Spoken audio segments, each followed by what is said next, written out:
Hey, Steven here with NorCal Screen Print Supply. If you're new to screen printing and kind of just getting into it, one of the things that you will want to pay very close attention to is making sure that the ink is cured on your shirts.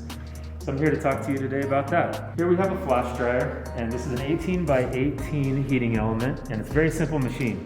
Plug it in and it's on and flash drying your shirts. So the point of this is to put it over your platen, and you're going to want the flash dryer from 2 to 4 inches above your platen. You would want a flash dryer to dry your plastisol ink in between colors. And you don't want to actually cure the ink in between colors, you just want to get it dry to the touch, but not too hot so that the next layer of ink will stick to the first one that you laid down, basically. So you're drying in between colors with your flash dryer, and then you're finishing your final cure with a conveyor dryer, which we have right over here.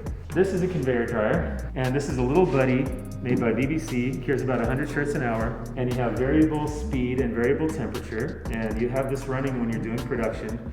So you take your shirt off of your platen, and you're gonna fold the sleeves behind, and you're gonna place it on your belt so that it goes through your conveyor dryer. One of the tools that you want to use is a laser temperature gun. You can check the other end, the outfeed of your conveyor dryer. You can shoot the laser onto your plastisol ink as it's about a quarter to halfway through, and make sure that the ink is getting up to the desired temperature. And you want to read your ink label on your plastisol ink to see what temperature it needs to cure at. That's where you get the cure information.